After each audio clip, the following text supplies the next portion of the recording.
নমস্কার, drain coin channel থেকে তপন রায় আপনাদের সাথে আছি। আজ আমার কাছে দুই দাদা এসছে।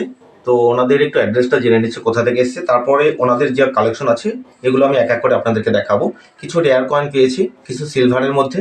তো যাই হোক, ওনাদের একটু অ্যাড্রেসটা জেনে নিচ্ছি। একটু আপনি বলুন কোথা থেকে এসছেন, আপনার ঠিকানা কোথায়? হাওড়া জগৎবল্লভপুর নস্করপুর থেকে এসেছি। ওকে। তো আপনি এখানে আসার পরে আপনার মোটামুটি কি অভিজ্ঞতা? আপনার যারা যারা বিক্রি করতে চায় তারা এখানে আসতে পারে? অভিজ্ঞতা বলতে কয়েন অনেক জায়গাতে নিয়ে গেলে বিক্রি হয় না, তবু কম দামে হলেও বিক্রি হয়েছে, এইটাই ওকে। হ্যাঁ, ঠিক আছে। মোটামুটি আপনার সব কয়েন আমি সংগ্রহ নিলাম না, ঠিক আছে? সব কয়েন যেটা যেটা আপনার দামে পুষিয়েছে সেটা সেটা নিয়েছি একদম। তো যাই হোক, আপনি বলুন আপনি কোথা থেকে এসেছেন?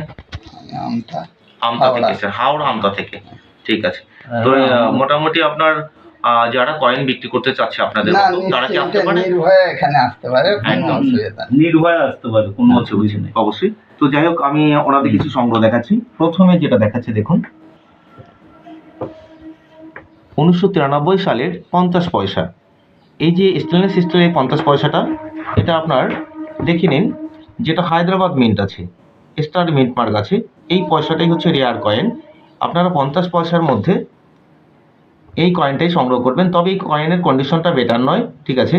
যেহেতু অনেকটাই ঘষা পেটা এবং লায়নের ছবি পুরোপুরি একটু মানে ড্যামেজ কন্ডিশনে আছে, সেক্ষেত্রে এই কয়েনটা ওনার কাছ থেকে আমরা সংগ্রহ করলাম। তো এই ধরনের কয়েন আপনাদের কাছে থাকলে আপনারা বিক্রি করতে পারেন। তবে ফাইন কন্ডিশনে 500, 600, 700 টাকা এরকম দাম হয়। ইভেন সেভ এক্সট্রা ফাইন কন্ডিশনে 1000-1200 টাকা দাম হয়ে থাকে। তো প্রথমে একটা রেয়ার কয়েন আপনারা দেখে নিন, এটা স্টেনলেস স্টিলের। এই কয়েনটি আপনারা সংগ্রহ করবেন, তবে এটা পাওয়া খুব টাফ।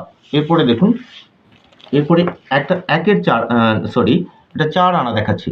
4 আনা যে কয়েনটা আছে দেখে নিন, এটা আছে 1920 সালের। 1920 সালের, এটা আপনার স্কেয়ার কন্ডিশনে আছে। এই কয়েনটা 1921 সালের যদি হয়, সেক্ষেত্রে আপনারা একটা ভালো দাম পাবেন। 1921 হচ্ছে রেয়ার কয়েন। তো এই 1920 এই কয়েনটা হচ্ছে স্কেয়ার কন্ডিশনে আছে, তারপরে কয়েনটা ড্যামেজ কন্ডিশনে। তো এটাও আমি ওনার কাছ থেকে সংগ্রহ করলাম। এরপরে দেখুন, এখানে উইলিয়াম ফোর, আমাদের ব্রিটিশ প্রথম শাসনকাল শুরু হয় এই উইলিয়াম ফোরের সময়ে। তো এই উইলিয়াম ফোরের এই কয়েনটা 1 রুপি, এটা 1935 সালের আছে। দেখে নিন, এটা 1935 সালের আছে। আর এটা যদি 1940 সালের হতো, তো এই কয়েনটা হচ্ছে 1940 সালের উইলিয়াম ফোরের, এক্সট্রিমলি রেয়ার। এবং এই কয়েনটা আপনারা সাধারণত উইলিয়াম ফোরের যদি 1940 আপনাদের কারো কাছে থেকে থাকে, সেক্ষেত্রে এই কয়েনটার আপনারা 8 লাখ থেকে 10 লাখ 15 লাখ টাকা পর্যন্ত দাম পেয়ে থাকবেন। তো দেখে নেবেন আপনাদের কয়েনের মধ্যে 1940 সালের আপনার উইলিয়াম ফোরের কয়েন আছে কিনা, এক্সট্রিমলি রেয়ার এবং সব থেকে দামি কয়েন। তো এরপরে নেক্সট দেখুন, রানির 1 রুপি একটা দেখাচ্ছি আপনাদেরকে। রানির 1 রুপি, এটা হচ্ছে আপনার ইয়ার হচ্ছে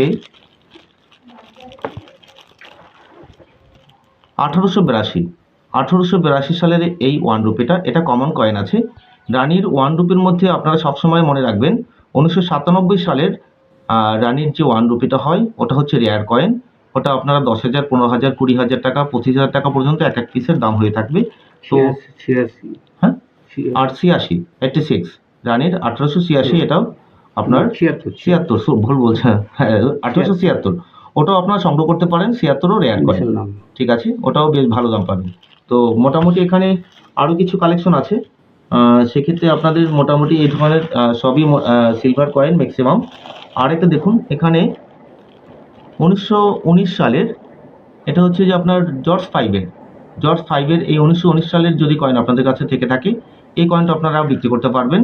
সেক্ষেত্রে এটা কন্ডিশনের উপরে দাম হয়। এটা দেখুন ফাইন কন্ডিশন এবং কালার ড্যামেজ আছে, সেক্ষেত্রে এটা মিনিমাম 1200, 1300, 1400 কন্ডিশনের উপরে 1500, 1600 টাকা দাম হতে পারে। তো এই ধরনের কয়েন থাকলে আপনারা ভালো দামই বিক্রি করতে পারবেন। যাই হোক, মোটামুটি ওনার কাছ থেকে আমি সংগ্রহ দেখালাম। তো এরপরে আরেকটা দেখুন, স্টেনলেস স্টিলের এই যে অনেকগুলো আপনার 1990 সালের আমি কয়েন ওনার কাছ থেকে সংগ্রহ করলাম। এটা হচ্ছে আপনার ক্যালকাটা মিন্ট, 1990। এটা দেখুন, নিচে কোনো মিন্ট মার্ক নেই, ক্যালকাটা মিন্ট, প্লেন আছে, ইনসাইড প্লেন। সেক্ষেত্রে আপনারা এই কয়েনটাই একমাত্র 10 পয়সার মধ্যে রেয়ার। আর 1997 সালের বম্বে মিন্ট, 1997 সালের বম্বে মিন্ট যে কয়েনটা, ওই কয়েনটা আপনারা 250, 300 টাকা, 500 টাকা করে ম্যাক্সিমাম পার পিসের দাম হয়ে থাকে। আর 1990, এটা বুক প্রাইস আছে ফাইন কন্ডিশনে 200 টাকা। তো সেক্ষেত্রে আপনারা এই কয়েনগুলো যদি এই কয়েনের গ্লেজ না থাকে এবং লায়ন যদি খসা পেটা থাকে সেক্ষেত্রে আপনাদের 50 টাকা 60 টাকা দাম হয়ে থাকবে। আপনারা বুক প্রাইস অনুযায়ী ভ্যালু কখনই আশা করতে পারবেন না, কারণ এটা ইউএনসি এবং এক্সট্রা ফাইন মানে জিএম কন্ডিশন হলেই তখনই বেটার দাম হয়। এটা জিএম কন্ডিশন হলে তখন একটা বেটার দাম হতো। যাই হোক, আমি মোটামুটি ওনাদের সংগ্রহ দেখালাম। তো পরবর্তীতে আবার কোনো একটা ভিডিওতে অন্য কয়েন নিয়ে আলোচনা করা যাবে। তো ওকে, এখানেই ভিডিও সমাপ্ত করছি। নমস্কার।